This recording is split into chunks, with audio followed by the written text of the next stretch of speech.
Schools have a moral and legal duty to manage chemicals in a safe manner.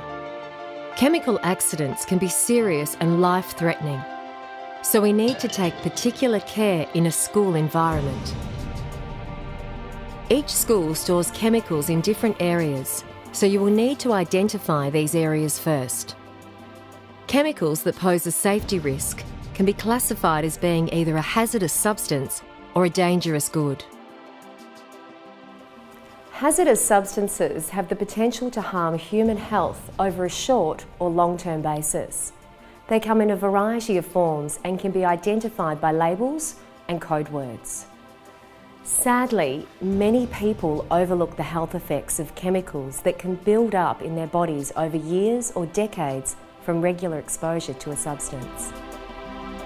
Dangerous goods can be deadly and seriously harm people, property and the environment. They are classified on the basis of immediate physical or chemical effects, such as corrosion or poisoning, fire or explosion. They are most easily identified by a diamond-shaped symbol on the label. The risks of hazardous substances and dangerous goods in schools can be managed by a number of methods, so let's take a look at some of these. Inspect your school buildings and grounds and identify all areas that contain hazardous substances and dangerous goods. Reduce the varieties and quantities of chemicals kept at your school. Make sure all containers and decanted substances are correctly labelled. Train staff and students in the correct use of chemicals, and make sure that appropriate safety glasses, masks, gloves and clothing are being worn. Ensure that there are no ignition sources in areas where dangerous goods are used or stored, such as pilot lights, naked flames, hot work or sparks.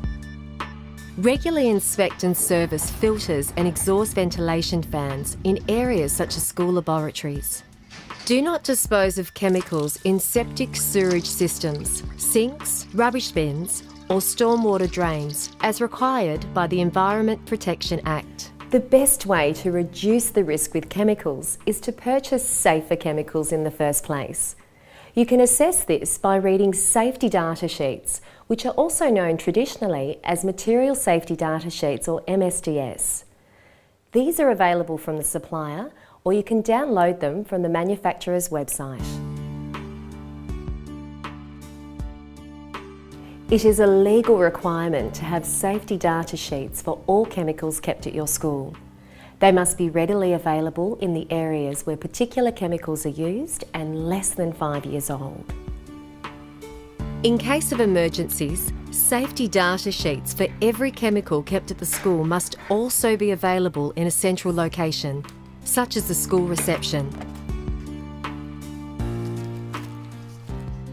Chemical accidents are serious and a threat to the environment, so it is vital that you implement these practices at your school. If ever in doubt about a chemical, make sure you read the safety data sheet.